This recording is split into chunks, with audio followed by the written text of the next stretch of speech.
Some doors don't just keep people out, they test who you are before you even step inside. On a bright morning that should have been routine, a man approached a bank with nothing more than the intention to handle important business, only to be stopped cold by a guard who decided, in a single glance, that he didn't belong. What happened in the hours that followed would turn that doorway into the stage for a reversal no one there saw coming. And the very person they dismissed would return with the kind of authority that changes everything. If you want to see how that transformation unfolded from start to finish, hit like, subscribe, and tell me in the comments where you're watching from and what moment you think will flip this story on its head. Marcus Hill left his apartment with a kind of steady focus that comes from a plan laid out to the minute. Keys in his pocket, documents squared inside a sleek folder, and a calendar alert pinging quietly on his phone as he turned the corner toward Main Street. He dressed plain on purpose, a pressed charcoal shirt and dark jeans clean enough for a desk, casual enough for a city sidewalk, shoes polished but unpretentious, a look meant to blend rather than boast. He liked the walk to the bank, the way morning light bounced off office windows and buses hissed at the curb, how the city woke in layers, each sound a reminder that work had begun and people were moving toward what mattered. What mattered to him was simple. Open the account, finalize the wire protocols, confirm the signatory rules, and keep a promise to the partners who trusted him with a future bigger than the sum of their meetings. The bank loomed ahead, all glass and brushed steel, its glossy facade reflecting a blue sky that looked like possibility. A cleaner wiped prints from the handles while a teller unlocked the lobby ATMs, and the automatic doors exhaled cool air each time an early customer slipped in. Marcus reached for the handle with quiet confidence born of preparation, ready to handle details and keep a low profile, when a body stepped into the frame between him and the climate-controlled hush. The security guard planted himself in the doorway with a posture not of service, but of territory, feet angled wide, hand resting near a radio, jaw set.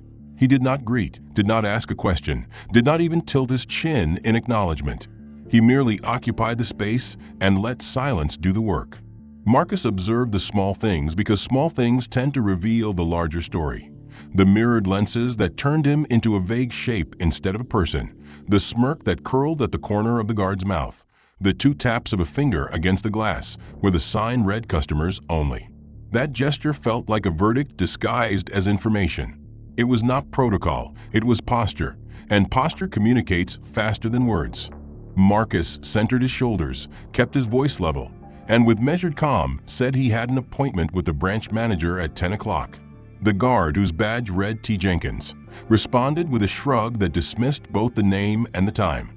No verification call, no check of the schedule, no neutral question about purpose. Just a small shift of weight that kept the doorway blocked and turned a simple errand into a contest he had not requested. A couple walked up behind Marcus, the woman glancing at her watch, the man clearing his throat, and Tom drifted aside not for Marcus, but for them, opening the door just enough for the pair to pass, while keeping his forearm barring the way. They murmured thanks to him, avoided Marcus's eyes, and disappeared into the conditioned air with the chime of card readers and low conversations. The message landed. Your time does not carry the same worth here. Marcus did not raise his voice or step forward, because experience had taught him that someone eager to escalate will use volume against you. He instead offered his full name again and the name of the manager, adding that documents in his folder would make the purpose clear. Tom's mouth twitched as if amused by a performance that bored him, and he adjusted his belt like a man who enjoyed the ritual of control. Another customer approached, and Tom lifted the rope divider to usher her through with a nod, returning his arm to the bar position the instant she crossed the threshold. Marcus's phone buzzed with a calendar reminder, and he glanced at the screen, fighting the urge to call inside. Use of phones in the entry zone, Tom stated, violates security. It was a policy he delivered without context, and if asked, Marcus suspected, would be enforced only for him. He let the phone quiet and weighed options. He could push, cause a scene, request a supervisor right there, but he knew the calculus. In a public doorway, perception often outruns fact. He remembered boardrooms where assumptions traveled faster than data and learned to choose the ground on which to stand. So he paused, centered his breath, and remembered the reason he came. to open a pipeline for capital that would lift a venture beyond the grind of small contracts and late emails. Tempers could wait, outcomes could not.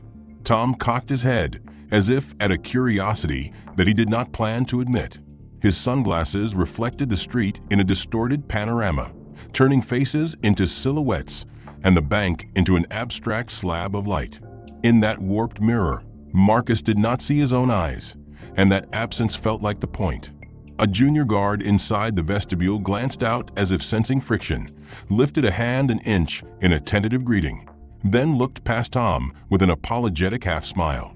Marcus caught the small gesture and offered a nod that said, "I see you, but I am not going to put you in the middle." Tom repositioned his feet, and the movement carried the confidence of someone who believes the threshold belongs to him.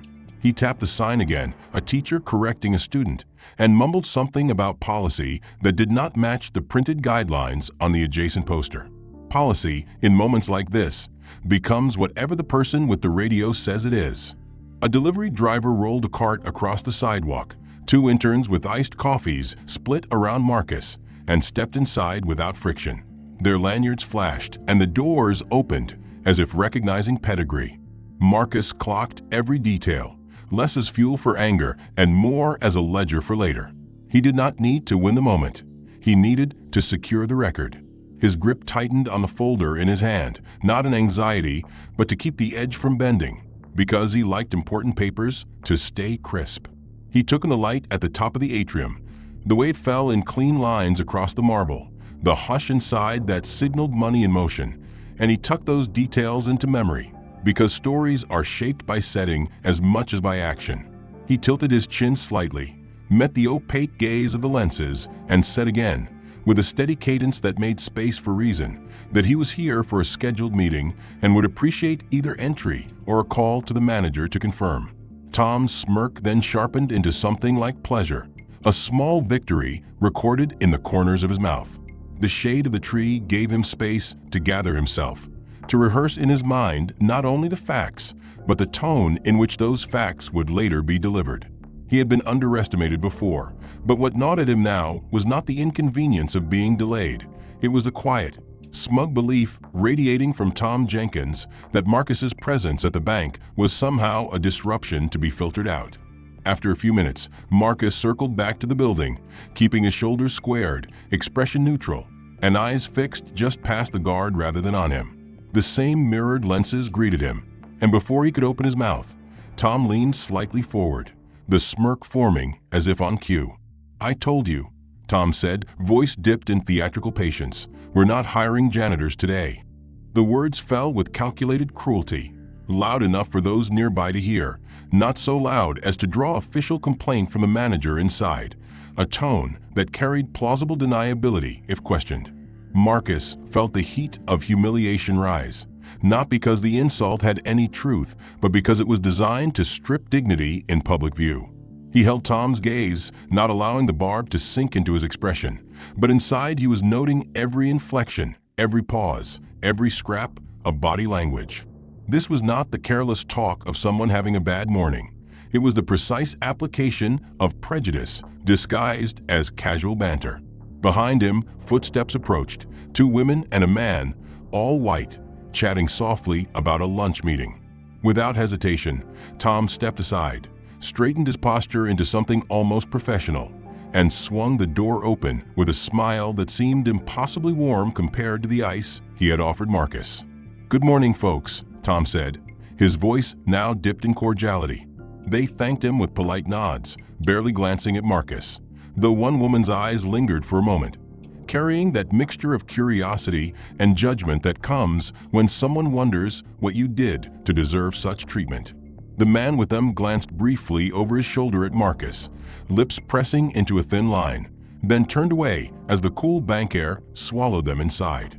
Marcus remained outside, the metal frame of the doorway inches from his hand, yet miles from his reach in that moment, the reflection in the glass showing him standing alone on the sunlit sidewalk, while others flowed through unimpeded.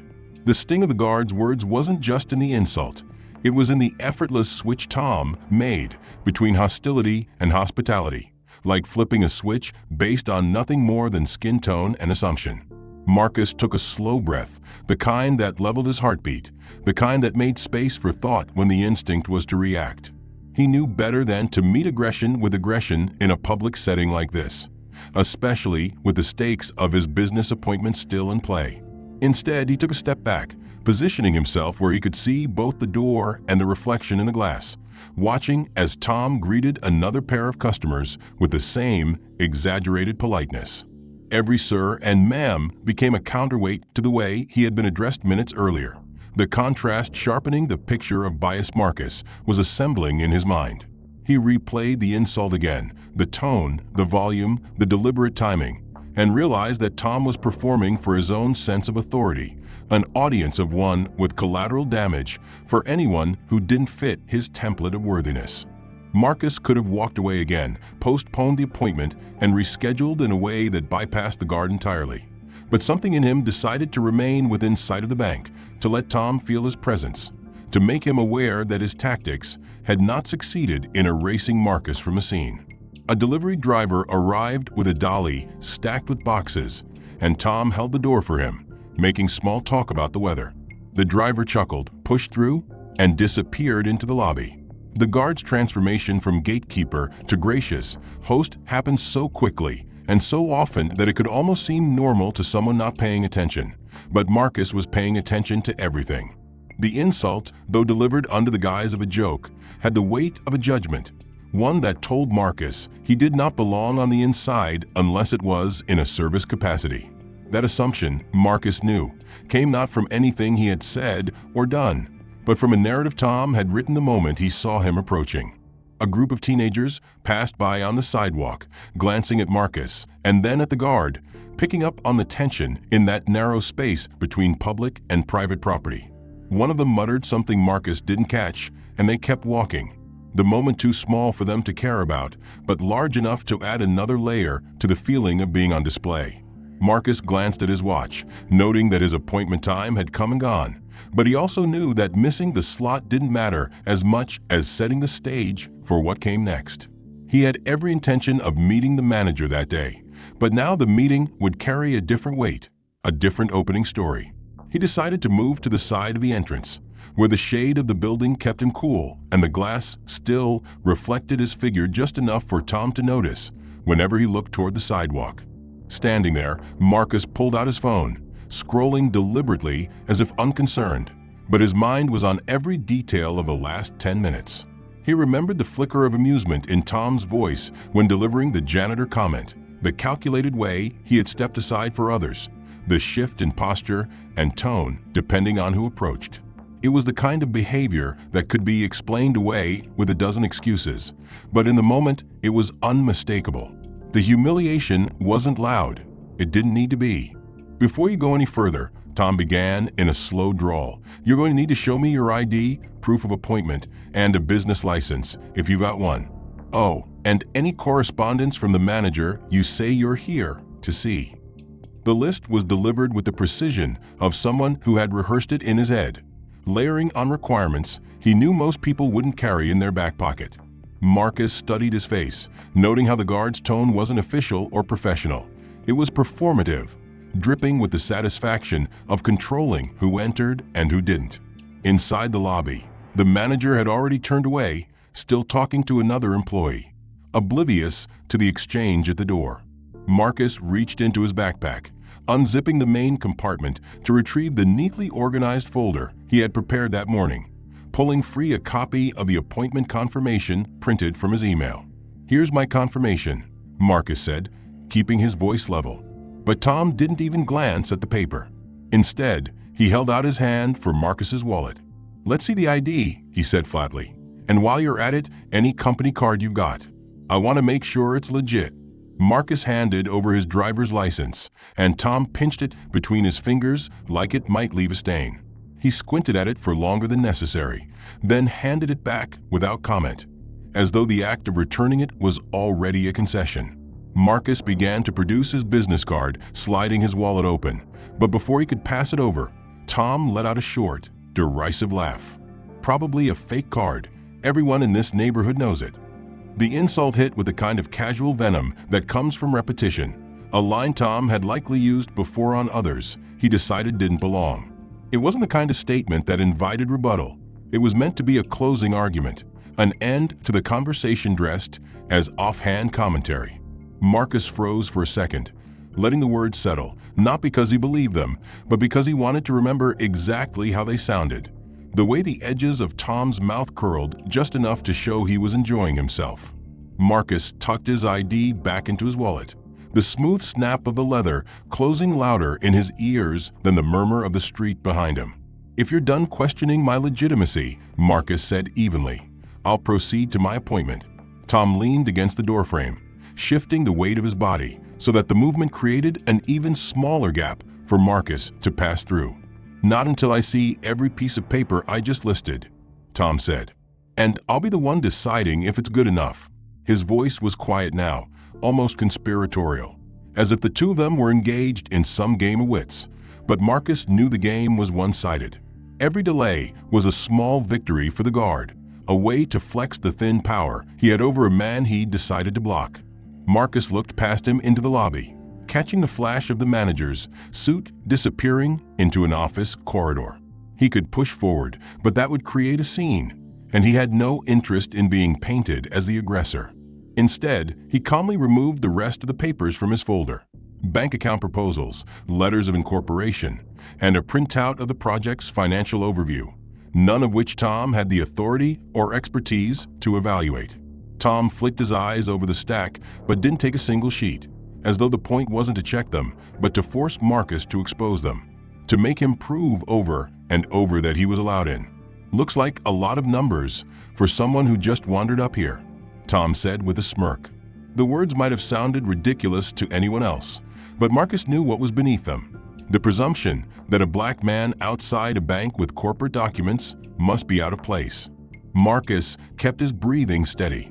"Are you going to verify with the manager?" he asked slowly. "Or continue pretending this is your decision?" Tom's jaw twitched at the word pretending, but he didn't move. Instead, he gave a slow shake of his head. "We've had trouble around here lately. Can't just let anyone in because they say they have an appointment. You'd be surprised how convincing some people can be." Marcus's patience was wearing thin, but he refused to let Tom dictate the pace of the interaction. "You've already let several people in without checking a single document," Marcus said, not raising his voice but inflecting it with precision. "I've been standing here long enough to see the difference in how you treat people." Tom's smirk faltered for half a second before returning, as if he'd decided no admission was worth giving. "Different situations," he said vaguely. "You don't need to worry about them. You just need to show me what I asked for." Marcus tucked the papers back into his folder, zipped the backpack, and stepped back a fraction, not in retreat, but in repositioning. He could see the reflection of a teller inside noticing the exchange, her brows knitting before she looked away quickly, perhaps unwilling to get involved. Marcus knew the longer this dragged on, the more witnesses there would be, and while that might seem beneficial, he wanted the right witnesses, the kind who could make change happen, not just watch and leave. "I'll return," Marcus said finally, his voice deliberate. He wanted to observe how Tom behaved with others, to build a full picture of his selective gatekeeping. He watched Tom greet several more white customers with easy smiles and quick access, never once asking for identification or proof of business. The double standard wasn't just obvious, it was glaring. 15 minutes later, Marcus returned, his pace even and his focus fixed. The sun was higher now, glinting off the bank's glass panels and making the doorway gleam like some guarded prize. As Marcus approached, Tom shifted immediately back into his blocking posture. The casual friendliness he showed others replaced with that now familiar smirk.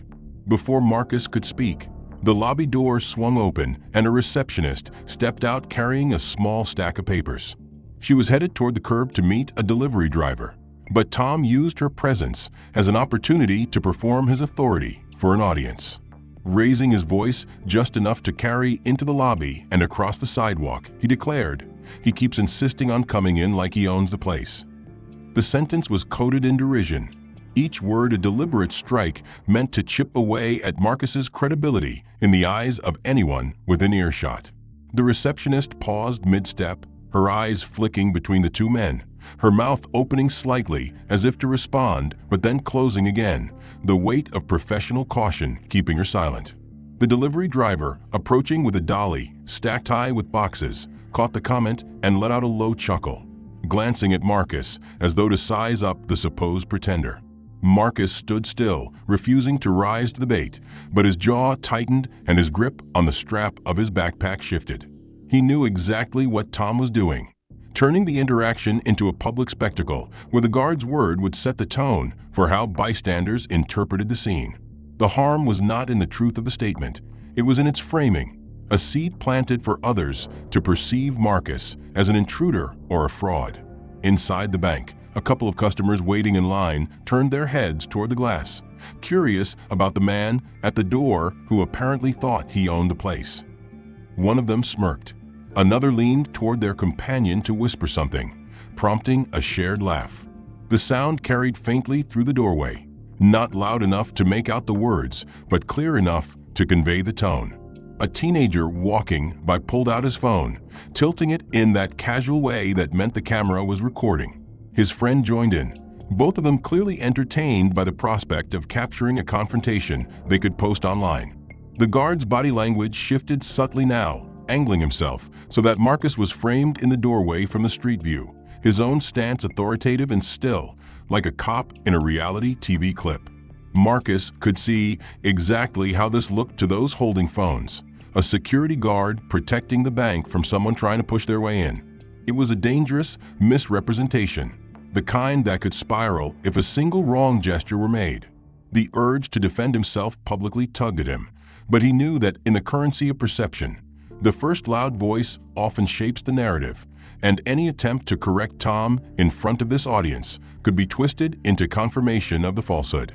Instead, Marcus allowed the silence to stretch, meeting Tom's gaze with an expression that held no apology and no fear, an expression that quietly said, "I see what you are doing, and I will remember." Tom tilted his head toward the receptionist, who was now stepping back inside after handing the delivery papers to the driver. "You hear me," he called after her, half joking but loud enough to keep the performance alive. She gave no reply, disappearing into the cool, bright lobby. But Marcus noted the faint crease in her brow before the door closed.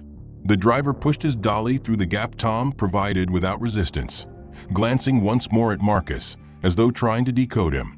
Behind Marcus, a few pedestrians slowed their walk, sensing tension, while others skirted around without a glance, accustomed to city scenes that weren't theirs to solve. Tom's smirk widened in proportion to the attention he was gathering. He leaned closer to Marcus now, his voice low enough that the phones might not catch it, but still laced with disdain. "You're not going to win here," he said. "You should walk away before you make it worse for yourself." Marcus absorbed the words without flinching, though a part of him cataloged the irony. Tom warning about making it worse when he was the one orchestrating the escalation.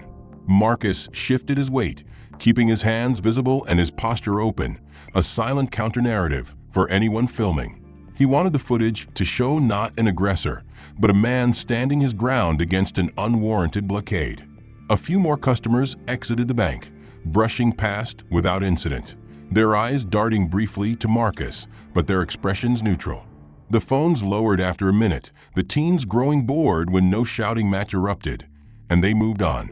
But the moment remained, public humiliation wrapped in the appearance of professional protocol, staged by a man who understood exactly how to weaponize an audience. Marcus stepped back half a pace, his voice even when he finally spoke. "I'm here for legitimate business. You know it, and soon everyone else will know it too." The calmness of his tone contrasted with the undercurrent of tension, a juxtaposition Marcus hoped would stick in Tom's mind. He also knew perception would only change if he got the bank manager directly involved. So when the receptionist vanished back inside and the crowd around them thinned, Marcus stepped aside just enough to remove his phone from his pocket. The manager's direct number was already saved from a previous email exchange, and Marcus's thumb hovered over it as he glanced at the bank entrance. Tom, leaning casually against the doorframe with his arms folded, noticed instantly and pushed away from the wall with a slow, almost theatrical movement, closing the small gap between them in a way that blocked both the view and the momentum of the call. "Put that away," Tom said in a voice loud enough to reassert his authority, but not so loud that the inside staff could hear.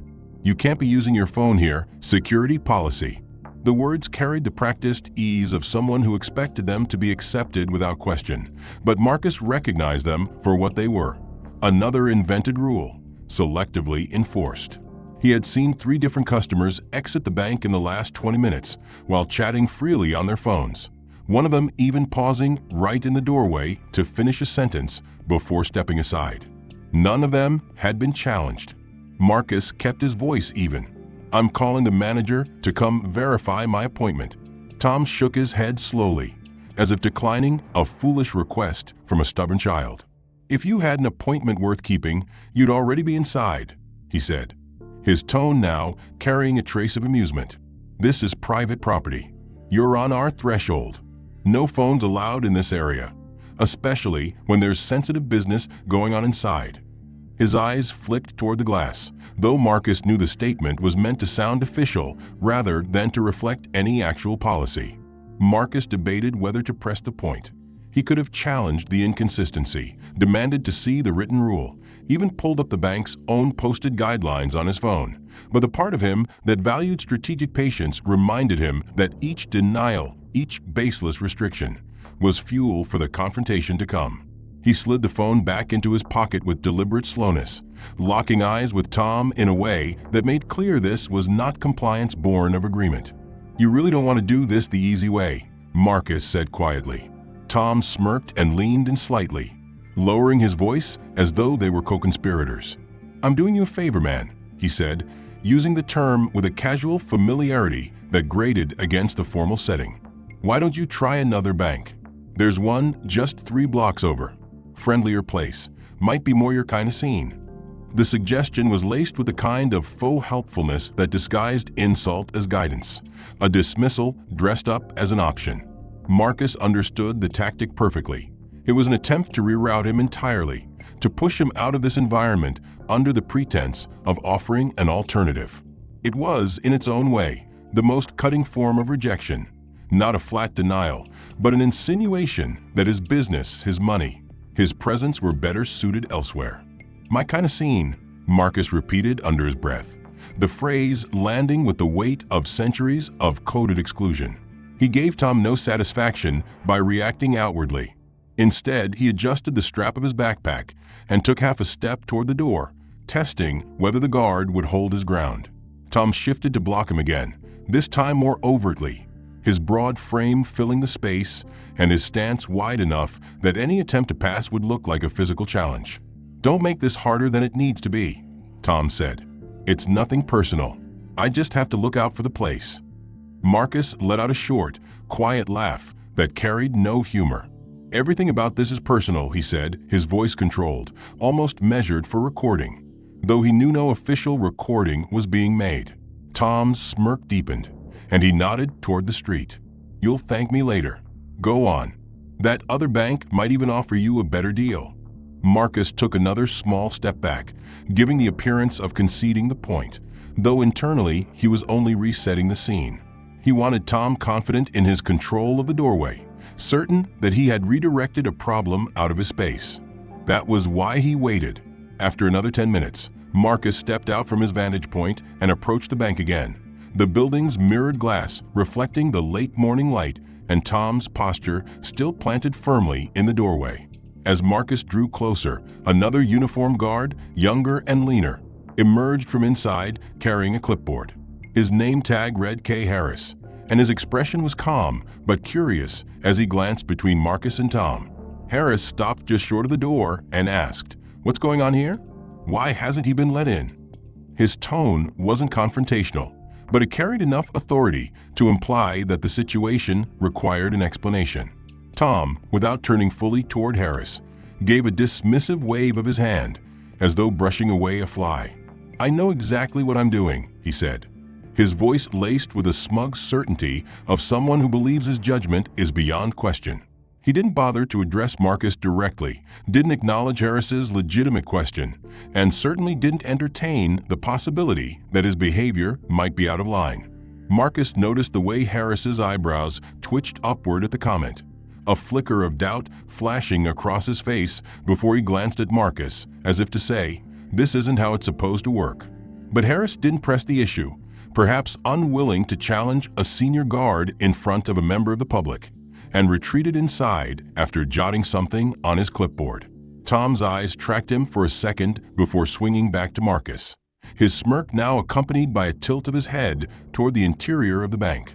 "You see, people know their place around here," he said, lowering his voice to a conspiratorial tone before straightening up and turning to greet a pair of older customers who were approaching. He stepped aside just enough for them to pass, holding the door with a flourish and saying loudly, "Right this way, folks. You're in good hands. Around here, I'm the law." The man chuckled, apparently taking it as a harmless joke, while the woman smiled politely and stepped through. Marcus watched the scene unfold, noting how Tom puffed himself up, chest slightly forward, chin high, eyes scanning the area like a sheriff surveying his town. The comment was a small thing on the surface, but it revealed everything about how Tom saw his role, not as a protector of the bank or a servant of policy, but as the sole arbiter of who deserved entry and who didn't. "I'm the law" wasn't just a boast, it was an admission of how he wielded authority without oversight. Marcus knew that arrogance like this didn't come from nowhere. It was the result of years of getting away with behavior just like this, of learning that as long as no one inside challenged him and no incident escalated to a complaint, he could shape the rules to his liking. And today, Marcus was watching him write those rules in real time. A delivery courier approached next, struggling slightly with a heavy package.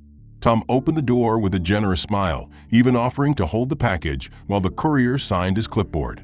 "We take care of people here," Tom announced loudly, his voice aimed at no one in particular, but carrying far enough to be heard by customers in line just inside. Marcus could almost laugh at the absurdity. The same man who had blocked him for nearly an hour, now playing the role of benevolent host for others. But he didn't laugh. He simply stood there, absorbing the performance, committing every detail to memory for the moment when the facade would crumble. When another customer exited, Tom leaned slightly toward them and said something too low for Marcus to catch, but it drew a laugh and a nod before the customer went on their way. The guard glanced at Marcus after the exchange, the corner of his mouth lifting as if to say, "See? Everyone here is fine with me running the show." Marcus didn't take the bait. He simply replied, "Enjoy it while you can," his voice calm, but carrying a weight Tom didn't seem to register. The arrogance in Tom's posture didn't shift. If anything, it hardened. He rolled his shoulders back and looked up and down the street as though surveying his territory, then turned his attention to two businessmen approaching in suits. "Gentlemen," Tom greeted them warmly, opening the door with a theatrical sweep. "Welcome back. You know the drill, straight to the front, just like always." They laughed, clearly regulars who appreciated the preferential treatment, and strode inside without pause. Marcus was struck by the layers of selective hospitality on display, each one reinforcing Tom's self-image as gatekeeper and kingmaker. To Tom, letting someone in was an act of personal approval, not a neutral fulfillment of duty. That was why the rejection of Marcus wasn't just procedural, it was personal, a decision Tom took pride in because it affirmed his perceived power.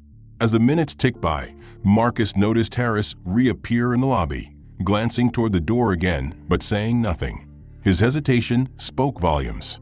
Perhaps he sensed the wrongness of the situation, but he wasn't ready to step into it. Tom caught Harris looking and gave him a slight nod, the kind superiors give when they expect subordinates to stay in line.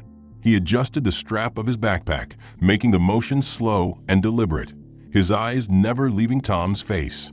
That steady, unblinking gaze held no threat, no pleading, only a quiet assertion that he had seen enough to know exactly what was going on and that he would not forget a single detail. Tom shifted slightly under the weight of it, not because he felt guilt. Marcus could tell guilt was a foreign concept to him, but because he sensed something in that silence that didn't match the reactions he was used to. Most people either argued until they were escorted away or left in a rush of frustration. Marcus did neither. He turned with composure, stepping back from the doorway with measured calm, as though he had simply decided the timing was wrong for his appointment. Behind him, a few customers who had witnessed the earlier exchanges exchanged glances. One older man frowned faintly as Marcus walked past, his expression uncertain, as if some part of him knew he had seen an interaction that didn't sit right. A younger woman in a navy blazer kept her eyes on Marcus for a few steps longer than necessary, her brow drawn in a way that suggested she was replaying the scene in her mind. Marcus noticed both of them without slowing his pace. The witnesses weren't many, but they were enough, small threads of doubt planted in the fabric of Tom's public authority. The sidewalk was busy now, late morning traffic mixing with the steady hum of city life, but Marcus walked as if the noise didn't exist, his mind already moving 3 steps ahead. He didn't need to confront Tom directly again to win. What he needed was to reappear later with such authority that every person who had seen him turned away today would feel the full impact of the reversal. As he reached the corner, Marcus glanced back once, catching a final glimpse of Tom's stance in the doorway. The guard's body language had shifted now into something looser, more self-satisfied, as if Marcus's departure had confirmed his power over the threshold. A man in a gray suit approached and Tom greeted him warmly, holding the door wide, then leaned slightly into the lobby to address someone just inside. Marcus didn't have to wonder what was being said. He could read it in the rhythm of Tom's gestures, the tilt of his head, the way he pointed casually in the direction Marcus had gone. He was telling his version of the encounter. Inside, just beyond the glass, 2 employees in shirt sleeves stood near the reception desk, and Marcus recognized one of them as Harris, the younger guard from earlier. Harris had his hands in his pockets, listening while Tom animatedly recounted his victory. Marcus imagined the words even before he caught the faint snippets drifting out each time the door opened. "Yeah, guy kept pushing, had to make sure he didn't cause trouble, can't let just anyone stroll in here." The tone was easy and confident, the kind of brag shared among colleagues who accepted his framing without question. Marcus knew that each retelling would paint him as the aggressor, as the would-be disruptor whose exclusion was an act of protection rather than discrimination. That was why leaving quietly had been so important, because the truth of his departure, marked by calm and composure, would stand in sharp contrast to whatever story Tom thought he could tell. He crossed the street and entered a quieter stretch of sidewalk, away from the main flow of customers. His mind replayed the past hour in sequence, each insult, each obstruction, each public humiliation slotting into place like pieces of a case file. He thought of the moment Harris had questioned Tom, the flicker of unease in the older man's face when Marcus's gaze held steady, the customers who had laughed, the ones who had looked away, and the ones whose eyes had held something more complicated. The key to what came next would be timing and presentation, and Marcus had both. He wasn't leaving because Tom had won. He was leaving because the next time they met, the conversation would begin from a place Tom could neither control nor escape. That thought steadied him as he walked, passing storefronts without seeing them, his attention focused inward. His phone buzzed in his pocket, a calendar alert for a different meeting scheduled later in the day, but Marcus ignored it. This was the meeting that mattered now, the unplanned confrontation that would unfold when he walked back into that bank with the full weight of his position made visible. The longer he stayed away, the more certain Tom would become that the matter was over, that the man he had blocked and mocked was gone for good. That false certainty was exactly what Marcus wanted to feed, because arrogance made the shock of reversal all the sharper. Back at the bank, Tom had returned to his usual rhythm, greeting regulars like old friends, exchanging jokes with departing customers, occasionally glancing toward the street with a kind of idle patrol. He was relaxed now, leaning one shoulder against the frame, speaking over his shoulder to someone inside. Marcus could picture him telling Harris again how he'd handled the situation, maybe adding new embellishments now that the supposed troublemaker was out of sight. He could picture Harris nodding along, even if part of him still felt something about it was wrong. He had spent the hours since leaving not sulking over the insult, but preparing the conditions for the reversal, moving through meetings and phone calls that all reinforced his standing in the very network Tom believed he was guarding against. Now, as he stood before the mirror in his office suite, adjusting the knot of his tie and ensuring the sharp lines of his charcoal suit fell perfectly across his shoulders. He understood that the next steps would not simply undo the morning. They would redefine it. The suit was not just clothing, it was a signal, chosen deliberately to contrast with the casual outfit he had worn earlier. In one hand, he carried a leather briefcase, polished and weighty, containing not only the documents from before, but also additional materials that underscored his authority. Regional contracts, signed executive orders, and a sealed envelope from corporate headquarters bearing his name in bold type. Each item had been placed with care, not because he needed to prove himself to anyone who mattered, but because he intended to leave no room for doubt in the eyes of those who had witnessed his exclusion. He arrived outside the bank at precisely 3:47 p.m., stepping out of a black sedan that one of his associates had insisted on driving. The vehicle pulled away smoothly, leaving Marcus framed against the gleaming facade of the building. The afternoon sun caught the shine of his shoes and the clean line of his tie pin, and he could feel the shift in how passers-by's eyes landed on him. This was not the same man they had seen lingering at the threshold that morning. Inside the glass doors, Tom Jenkins was leaning on the counter of the reception area, chatting idly with the teller. His stance was casual, his confidence unshaken. But the moment he glanced toward the entrance and saw Marcus approaching, the shift in his body was immediate. His spine straightened, his arms unfolded, and his jaw tightened into a hard line that wasn't there a second before.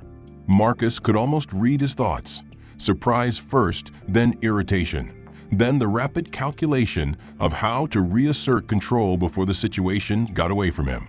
But there was no time for Tom to act on that calculation, because even as Marcus reached the top step, the glass doors slid open and the branch manager emerged, moving quickly with a hand extended and a smile that carried both respect and urgency. "Mr. Hill," the manager said, his tone warm but edged with the awareness of an earlier failure.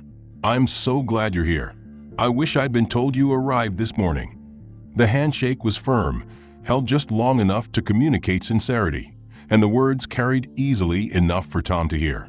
Marcus saw the flicker of confusion cross the guard's face as he processed the formality of the greeting. For Tom, the idea that the man he had mocked and blocked hours earlier could be addressed as Mr. Hill by the highest-ranking person in the branch was incongruous enough to stall his instinctive arrogance. Marcus didn't look at him yet. Instead, he kept his eyes on the manager, matching his tone with one of professional courtesy. "I'm here to review the operational standards for the branch and finalize some structural changes," Marcus said, the words chosen as much for their accuracy as for the way they would land on anyone within earshot. The manager nodded quickly, gesturing toward the interior. Of course, please, right this way. I've set aside the conference room." As they moved toward the entrance together, the briefcase in Marcus's hand caught the light again, its presence as intentional as the stride he kept, measured, assured, and completely devoid of the hesitation he had shown earlier. Tom stepped back instinctively, but not before Marcus noticed the tightening of his grip on the door handle, as though some part of him still wanted to control the flow of entry.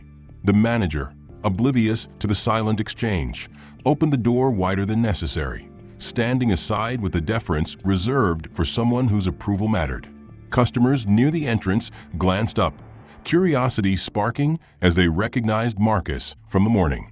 Their eyes moved from his suit to the manager's welcome, and Marcus knew in that instant the narrative was already shifting.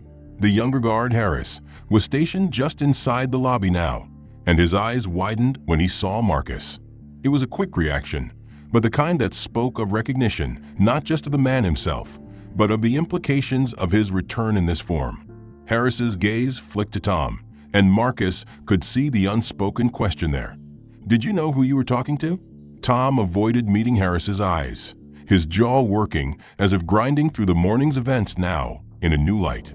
Marcus let the silence between them stretch just long enough to feel deliberate, then inclined his head in a small, controlled acknowledgement as he stepped past.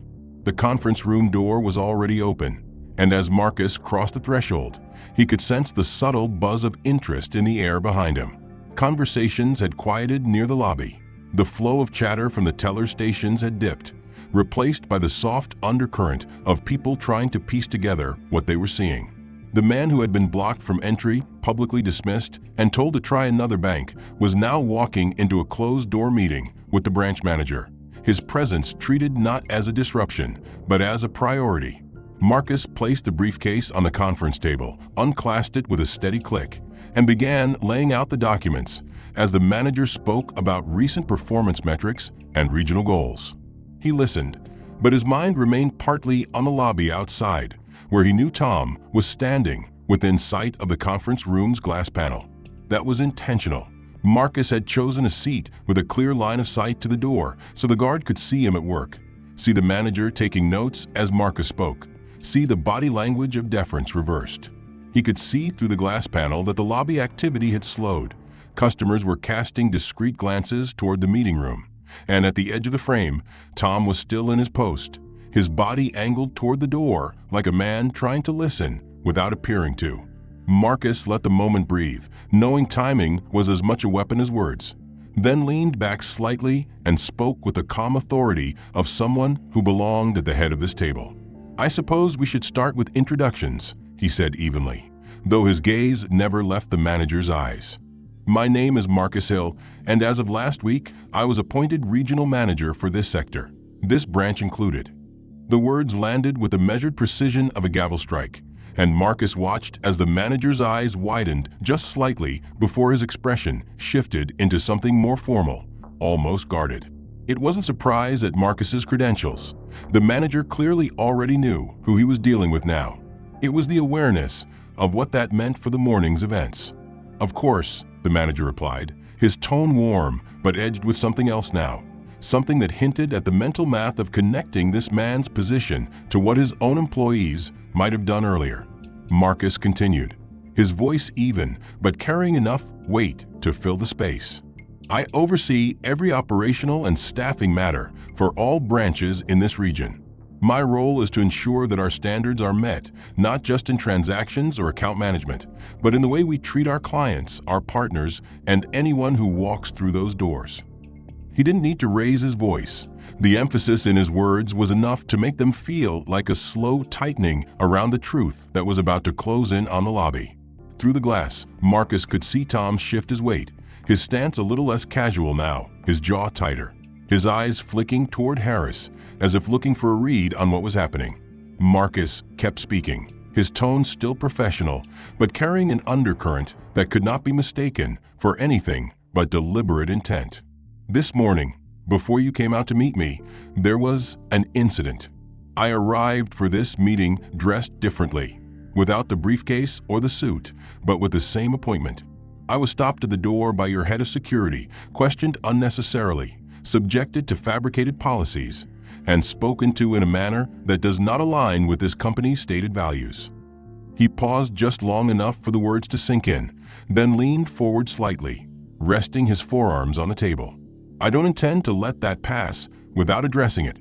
The manager's gaze flicked involuntarily toward the lobby again, where Tom was now standing still, his arms no longer crossed in casual ownership of the space, but hanging stiff at his sides. The manager's lips pressed together, and his tone was clipped when he spoke again. "Mr. Jenkins, could you step inside for a moment?" The voice carried just enough to be heard through the glass, and Tom's head snapped toward the sound.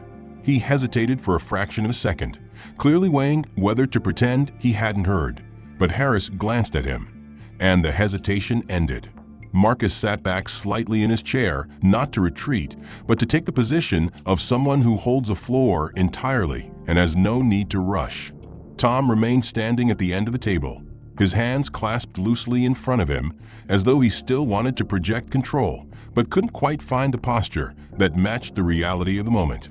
Harris had drifted closer to the glass wall just outside the conference room, pretending to adjust something on a clipboard while obviously straining to listen, and a couple of other employees at nearby desks were now subtly angled in this direction, their eyes occasionally flicking toward the meeting under the guise of tidying their workspaces. Marcus let the quiet stretch 1 second longer than comfort allowed, then spoke with the same even tone he had used throughout, a tone that carried authority without needing volume. "This morning," he began, "I arrived for my scheduled appointment with you, dressed casually but professionally. Before I could even touch the door, I was stopped by Mr. Jenkins here." He gestured toward Tom with an open palm, not accusatory in movement, but unambiguously directing the focus where it belonged. He did not greet me, did not ask my purpose, did not inquire if I needed assistance. Instead, he blocked the entrance without explanation. When I explained that I had an appointment with the branch manager, he interrupted me to make a remark: "We're not hiring janitors today." The words hung in the air like a weight dropping, their casual cruelty echoing in the sterile quiet of the room. Tom shifted, a slight tightening of his jaw, but he didn't interrupt. Marcus continued, his voice steady, but his cadence deliberate, each sentence a brick in the structure he was building. Shortly afterward, a group of white customers approached the door behind me. Mr. Jenkins opened the door for them with a smile and let them pass without question, while I was still being held outside. He then demanded that I provide multiple forms of documentation: identification, proof of appointment, a business license, and written correspondence from you, none of which he requested from anyone else entering during that time. When I produced my ID, he treated it with open disdain, and when I reached for my company card, he laughed and suggested it was probably fake, like everyone's in this neighborhood. Marcus glanced briefly at the manager, noting the tightening around his eyes, before continuing. When a receptionist came through the lobby, he raised his voice to say I was insisting on coming in like I owned the place, loud enough for customers to hear. Some laughed, others recorded video. It was a calculated humiliation designed to frame me as a disruptive presence. He then cited a security policy against phone use in the area when I attempted to call you, a policy I had just seen multiple other customers disregard without consequence. After that, he suggested I try another bank, a friendlier place, as if my business wasn't good enough here. When another guard, Mr. Harris, approached to ask why I hadn't been let in, Mr. Jenkins waved him off and said, "I know exactly what I'm doing," and later told customers, "Here, I'm the law." The details flowed without hesitation, each one sharpened by the fact that Marcus's tone never rose, never broke, never veered into emotional pitch. The weight of the account was in its precision, the way it left no room for reinterpretation or excuse. Marcus went on. When I left, without confrontation, he stood in the doorway and began talking to others about how he had kept a troublemaker from ruining the bank. He did all of this in full view of staff and customers. Some may have believed his framing in the moment.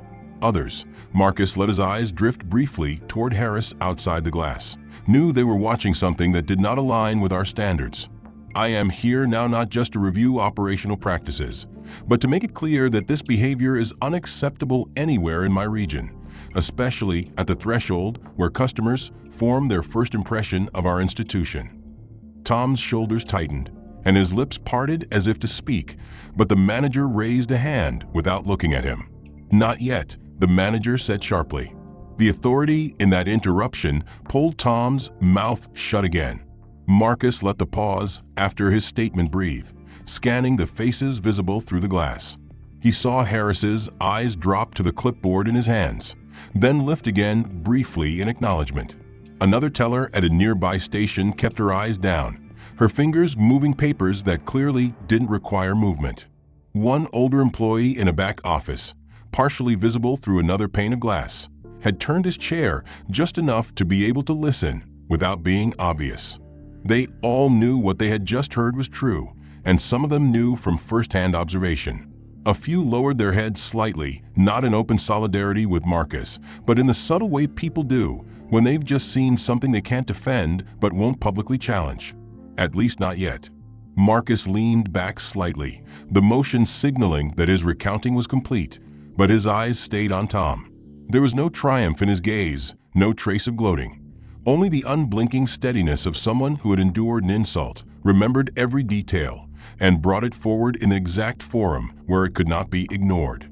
The manager drew in a slow breath, glanced once more toward the lobby, and then looked directly at Tom. "Do you dispute any of that?" Marcus remained seated, his shoulders relaxed, but his posture commanding.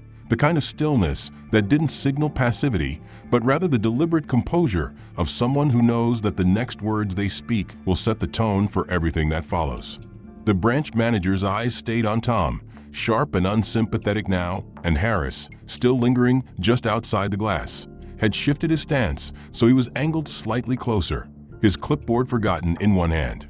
Marcus took a slow breath, his gaze steady, and when he spoke, the measured cadence of his voice cut through the air like a clean blade. "I want to make this absolutely clear," he began, his voice not raised yet carrying the gravity of an order. "From this moment forward, in every branch I oversee, any act of racial discrimination, whether in words, actions, or selective enforcement of policies, will be dealt with severely. No exceptions, no excuses, no hiding behind fabricated rules. This company's values will not be compromised by the personal biases of individuals who think they can decide who belongs and who doesn't." His eyes never left Tom as the statement landed, each syllable deliberate, the room's attention drawn tighter to the tension between them. Marcus let the silence hold for a beat before continuing. "And this is not a suggestion. It is a policy, one I will enforce personally." The branch manager gave a short nod, the subtle but unmistakable gesture of someone aligning himself with the directive. Tom's jaw tensed, and his lips twitched as if fighting the urge to scoff. Finally, he spoke, his voice tight with defensive reflex rather than genuine conviction. "I was just doing my job," he said, the familiar refrain of someone trying to turn procedure into a shield. "Security's job is to make sure the branch is safe. I can't just let anyone walk in here without checking." Marcus leaned forward slightly, his forearms resting on the table, and his expression remained calm but sharpened with purpose. "Is that so?" he asked quietly. "Then perhaps you can explain this." Without breaking eye contact, Marcus reached for his briefcase, unlatched it with a soft click, and withdrew a slim black folder. Inside were several still photographs printed from the bank's own security footage. Images he had requested earlier that afternoon from the corporate security archives once he'd returned to his office. He spread the photos in a neat line across the polished surface of the table, each one showing Tom in the act of greeting various customers throughout the morning. The first image showed Tom holding the door open for the group of white customers who had entered directly after Marcus was blocked. The second captured him waving in a courier without checking identification, his smile broad and unguarded. The third displayed him leaning casually against the frame while two suited businessmen walked past without pause. And then, in stark contrast, a final still, Tom standing rigid in front of Marcus, one hand out as if to block his entry, his mouth mid-sentence in what Marcus knew had been the janitor comment. Marcus didn't look down at the photographs as he spoke. His focus was locked on Tom. "These are from this morning. I see no ID checks here, no document demands, no security policy enforcement, just selective targeting. Tell me again how this is just doing your job." Tom's eyes darted to the images, and his mouth opened in a half-formed rebuttal, but the words didn't come. The manager leaned forward now, his attention fixed on his employee. "Do you have an explanation for why you treated Mr. Hill differently from every other person who walked in today?" The sharpness in his tone made it clear that the veneer of neutrality had worn off entirely.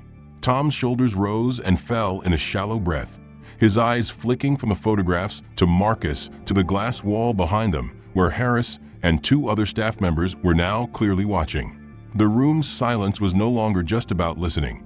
It was about judgment, the unspoken understanding that the footage in front of them stripped away any plausible deniability. Marcus reached for one of the photos, the one of Tom blocking him, and slid it forward a few inches. "I believe in accountability," Marcus said evenly. "I believe in giving people a chance to recognize their mistakes, correct them, and prove they can meet the standard expected of them. But I do not believe in pretending that these things don't happen, and I do not allow them to happen under my leadership. So here's the choice, Tom. You can acknowledge this for what it is, or you can stand here and keep lying to me, to your manager, and to yourself." Tom swallowed hard, his eyes dropping for the first time since Marcus had re-entered the bank that afternoon. He didn't speak, but his silence said enough. The manager leaned back in his chair, the weight of his disapproval almost visible, and then turned his gaze to Marcus. "We'll address this immediately," he said, his tone carrying the weight of someone already drafting the outcome in his head. Marcus gave a single nod, gathering the photographs back into the folder, but leaving the memory of them planted firmly in the room. The branch manager, having seen the security footage laid out like irrefutable evidence, no longer wore the measured neutrality he had started the day with. His voice was brisk, his tone clipped as he addressed Marcus and Tom in the same breath. "We're not waiting on this," he said, leaning forward on his elbows. "I'm calling in the regional disciplinary board now. This will be handled before the day ends." His words landed with the certainty of a gavel strike, and Marcus knew the manager was both protecting the integrity of his branch and protecting himself from the perception that he had allowed the situation to fester. He pulled his phone from his pocket and began tapping out a series of messages, the kind that Marcus recognized from experience: short, direct summons to the people in authority who could formalize consequences. Tom's eyes darted toward Marcus, then toward the glass wall where staff members were openly watching now, the pretense of busy work on. Harris's expression was unreadable, but his gaze stayed fixed on the scene, as if he knew this moment would be retold throughout the branch for weeks. Tom tried to recover the swagger he had carried all morning, straightening his back and setting his jaw, but the stiffness in his posture betrayed him. "This isn't necessary," he said, his voice tight. "You're making a big deal out of nothing." Marcus didn't respond. He didn't have to. The photographs in the folder, the witnesses outside, and the manager's own acknowledgement had already stripped the argument bare. The manager ended his messages with a firm tap, set his phone down, and looked directly at Tom. "When they arrive, you'll hand over your badge, you'll clear your locker, and you will leave the premises." Tom's mouth opened in shock, his brows lifting as if he genuinely believed the day would end with nothing more than a warning. "Wait, what?" he said, his voice rising. "You're firing me? For doing my job?" The manager didn't flinch. "For failing at your job in a way that undermines this branch's credibility and violates company policy," he said evenly. "You don't get to pick who's welcome here based on your personal bias. That ends now." The clarity of the statement seemed to hit Tom harder than the decision itself. His cheeks flushed a deep red, and he took a step toward the table, pointing a finger in Marcus's direction. "This is a setup," he snapped. "A damn conspiracy to bring down white people who are just trying to do their jobs." The words were sharp, loud, and ugly enough that even those outside the conference room reacted. A couple of tellers froze mid-task, one of them glancing toward Harris with wide eyes. The statement was meant to rally some imagined solidarity, but it landed instead with the dull thud of desperation, turning whatever sliver of sympathy Tom might have had into open distaste from those listening. Marcus's expression didn't change, though inside he recognized the moment for what it was: the unmasking of what had been simmering under Tom's smirks and selective enforcement all morning. Now it was out in the open, spoken plainly, where everyone could hear exactly what had been guiding his behavior. The manager's face tightened, his voice losing any trace of formality. "Enough," he said, standing now. "That kind of language has no place in this branch, in this company, or in any workplace I run. You've confirmed exactly why this action is necessary." Tom's breathing was shallow now, his chest rising and falling in quick bursts. He turned his gaze to the glass wall, as though searching for someone among the staff to back him, but no one met his eyes. Even Harris, who had approached cautiously earlier in the day, kept his gaze steady on Marcus, deliberately bypassing Tom's attempt to draw him in.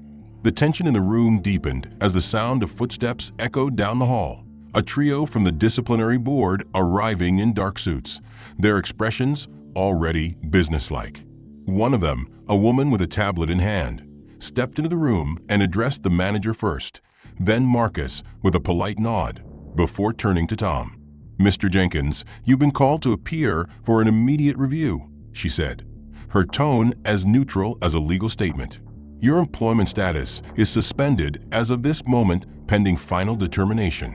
Please hand over your badge and any company property." Tom's mouth twisted into a half-smile that didn't reach his eyes, the smirk of someone trying to save face while the ground gave way beneath him. "You're all in on it," he muttered, but the bravado was thin now, worn at the edges. Slowly, he reached to unclip the laminated badge from his shirt, holding it for a second too long before dropping it into the waiting hand of one of the board members. The sound of the plastic hitting the table felt like a closing chapter. Marcus watched without moving, the image imprinting itself in his mind, not as a personal victory, but as a visual record of accountability in action. The woman with the tablet made a quick notation, then gestured toward the door. "We'll escort you to collect your belongings," she said. Tom looked around one last time, his gaze sweeping the faces in the lobby, but every head was bent to work now, no one offering him the validation he seemed to seek. The absence of support was louder than any words could have been. He turned back to Marcus, his lip curling slightly. "Enjoy your little power trip," he said under his breath, just loud enough to carry, but not enough to provoke an open reply. When the manager stepped back inside, his expression carried both relief and the subtle tension of someone aware that the day's events had unfolded in full view of staff and customers alike. Marcus understood the power of moments like this, not just in what they corrected, but in how they were remembered. Without waiting for the manager to prompt him, Marcus walked to the conference room door and opened it wide, stepping into the lobby where the quiet hum of resumed activity was already tinged with curiosity. Every eye that had flicked toward the glass earlier now followed him openly. The tellers straightened slightly at their stations, customers in line turned their heads, and Harris stepped back from his post as if to give Marcus the floor. Marcus didn't raise his voice. He didn't need to. The natural stilling of the room did most of the work for him. "I'd like a moment of everyone's time," he began, his tone steady and clear, carrying just enough weight to hold the attention of the entire branch. He looked first to the customers, letting his gaze move from one end of the lobby to the other. "What you witnessed earlier today, the way one of our staff treated me and potentially others, is not acceptable.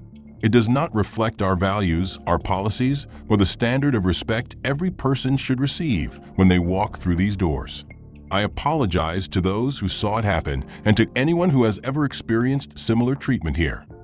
The words weren't rushed, and he let the apology stand without dilution or defensiveness. Several customers shifted, some nodding slightly, others meeting his gaze as if in silent acknowledgement that they understood exactly what he meant. Marcus then turned to the staff, his tone softening but remaining firm. "We have high standards, and we meet them not just when it's easy, but when it's hard. You set the tone for how every client feels when they enter. That responsibility is a privilege, and I expect each of you to carry it with integrity." The tellers nodded, a few looking down in reflection. Harris gave a small, almost imperceptible nod that Marcus caught in his peripheral vision, a quiet sign of alignment. Marcus closed the short address with, "Today, we move forward. We do better. And we make sure every person who comes here leaves knowing they were valued." There was a moment of silence after he finished, the kind that comes when people are processing a message they know will be talked about later. Then the lobby returned to motion. The line moved, transactions resumed, and the subdued chatter between customers picked up again, though Marcus could sense a different energy now, a watchfulness in the way employees interacted with those in front of them. Marcus remained in the branch, conducting the operational review with the manager and a few department heads, and from his seat in the conference room, he occasionally glanced out into the lobby. It was mid-afternoon when the first black customers he'd seen since the morning walked in, a mother and her teenage son. He noticed Harris step forward from his post, opening the door with a genuine smile and greeting them warmly, the kind of welcome that made it clear the threshold was no longer a barrier, but an invitation. The tellers mirrored that warmth, greeting them with friendly eye contact and polite efficiency. Marcus watched the mother's shoulders relax as she approached the counter, her son glancing around the bright, orderly lobby without the guarded posture of someone expecting hostility. It was subtle but unmistakable, a shift not just in how the staff acted, but in the atmosphere itself. The next customers of color who came in, an older man with a cane, then a young professional in a suit, received the same treatment. Eye contact, open body language, respectful tone. It wasn't performative in the way Tom's selective courtesy had been. It was consistent, almost instinctive, as if the removal of one toxic presence had allowed the branch's better instincts to surface. Marcus didn't interfere or draw attention to it. He simply noted each interaction, storing it as evidence that the change was real and immediate. Later, as he left the conference room to stretch his legs, a white customer approached him near the lobby entrance. "I saw what happened earlier," the man said in a low voice. "I've been coming here for years." That was the right call. Marcus thanked him without elaborating, not needing to recount the details again. The point wasn't to relive the morning. It was to ensure the afternoon and every day after it told a different story. As the hours passed, Marcus found himself moving through the branch more freely, speaking with tellers, checking on service points, and engaging customers who seemed open to conversation. Each time a person of color entered, the response from the staff was consistent. No one hesitated. No one overcompensated with exaggerated cheer. They simply treated them like valued customers. A teenager who had been in the lobby earlier in the day posted a short clip on social media. Just 8 seconds of Tom standing at the door with his arm out, blocking Marcus's path, paired with the caption, "Security guy wouldn't let this man in. Guess who he turned out to be?" Within an hour, the video had been shared hundreds of times. By the next morning, it was on multiple platforms with captions that ranged from disbelief to outrage, some using it to spark broader conversations about racial bias in professional spaces.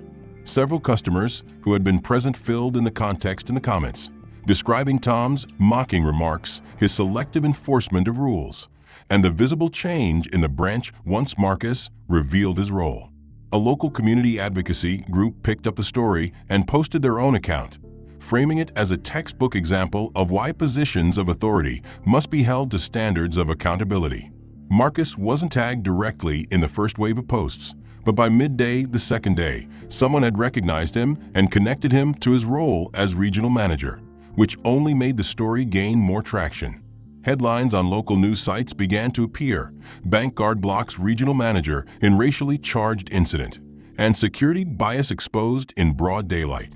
The coverage didn't sensationalize. It laid out the facts, bolstered by witness accounts, and the bank's own confirmation that disciplinary action had been taken immediately. The comment sections under the articles filled quickly. Some people shared their own experiences of being profiled or treated with suspicion in banks, grocery stores, or other public spaces, their stories echoing the patterns Marcus had seen countless times before. Others praised the bank for swift action, though many noted that the real credit belonged to Marcus for refusing to let the incident slide. Marcus himself didn't post about it. He didn't need to. The narrative was carrying itself without his input, and his silence kept the focus on the larger issue rather than on him personally.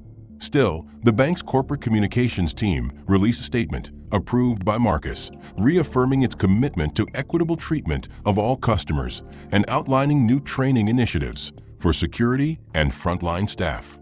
While the public conversation was unfolding online, the consequences for Tom Jenkins were unfolding offline with equal speed.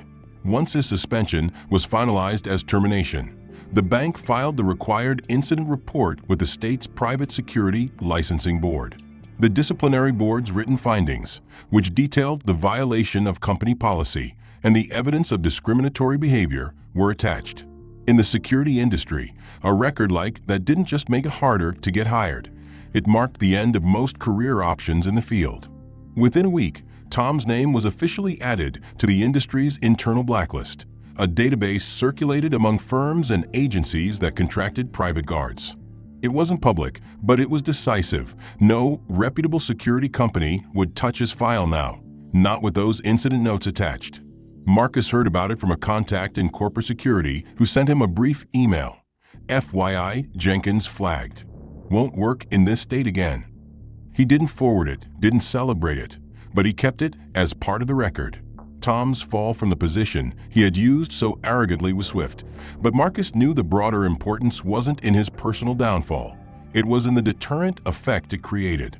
The staff at that branch, and likely others in the region, would remember this as the moment when discrimination was not just called out, but dealt with in a way that could not be ignored or spun into a misunderstanding. The online momentum kept building for several days. One local radio show invited Marcus to speak on air about workplace accountability, though he declined to discuss Tom directly.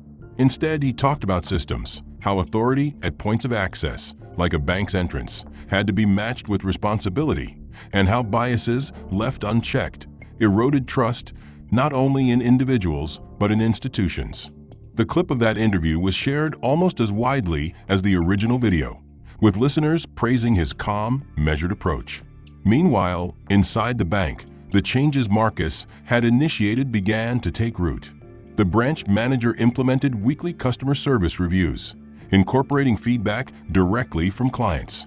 Harris was quietly promoted to head of security for the location, and his first act was to retrain the guard staff, focusing on consistent application of policies and respectful interaction regardless of appearance. Customers noticed. Some came in specifically to say they appreciated the shift, recounting how they had felt hesitant to visit before, but now sensed a different tone from the moment they stepped in. By the end of the month, the branch's internal satisfaction surveys showed a significant uptick in customer ratings for friendliness and professionalism. Marcus kept the reports in his files, not as a trophy, but as evidence of the culture change he had fought for. As for Tom, he faded quickly from the online conversation once the next news cycle took over.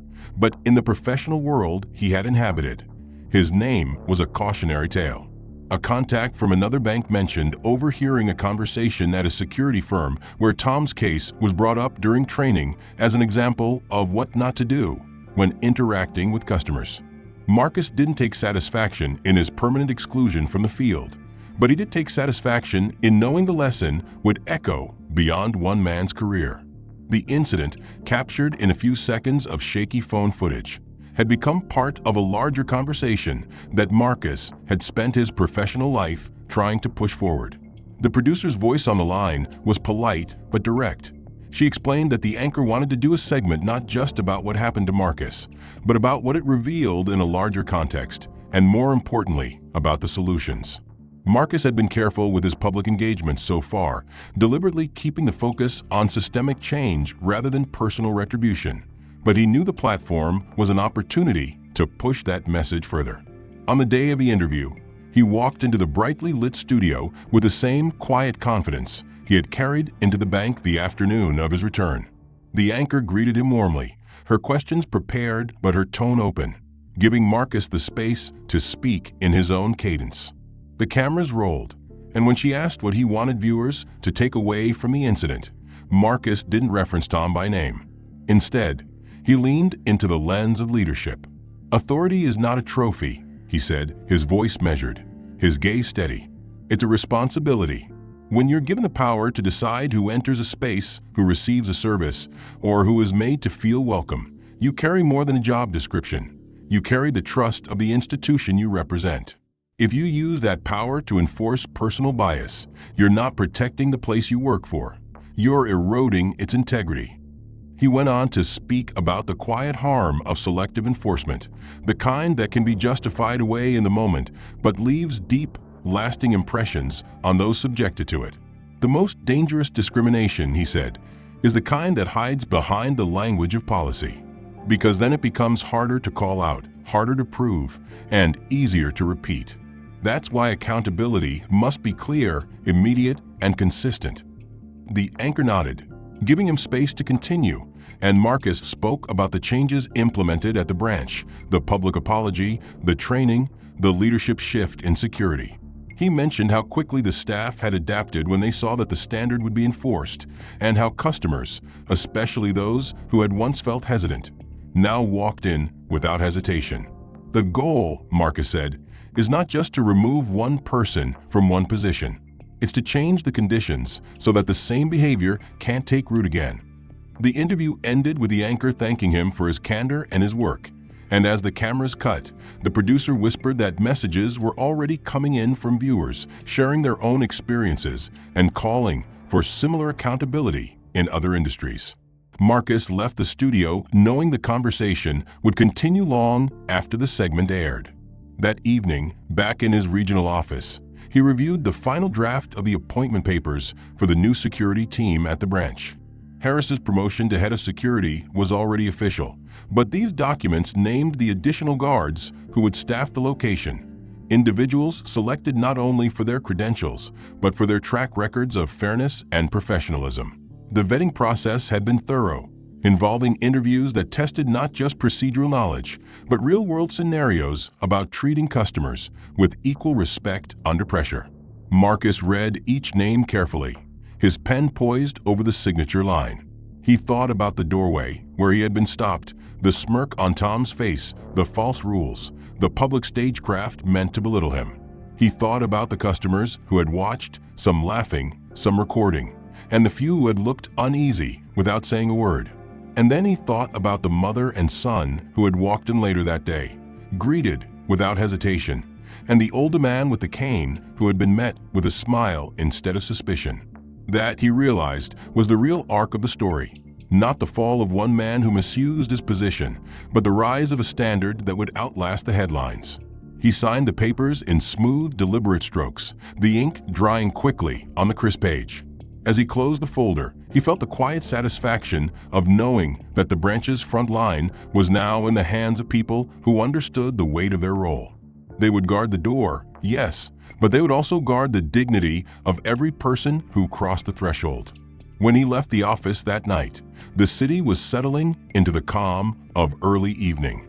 The streetlights cast long, clean lines across the sidewalk, and Marcus walked with the ease of a man who had not only endured injustice, but transformed it into a catalyst for change. The events of that day at the bank would live on in videos, articles, and conversations, but for Marcus, the true victory was tangible, written into policy, and carried out in practice by people who now understood what he had always known: that respect is not situational, and justice is not an accident. As he reached the corner and waited for the light to change, his phone buzzed with a text from Harris. "First day with the new team tomorrow. We're ready." Marcus smiled faintly, slipped the phone back into his pocket, and crossed the street, the hum of traffic around him blending into the quiet conviction that the next person to walk through those bank doors, no matter who they were, how they looked, or what they carried, would meet a welcome, not a wall.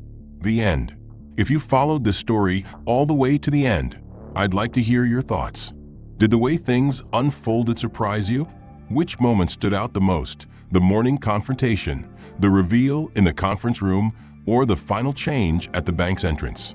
Tell me where you're watching from and how this story connects to your own experiences.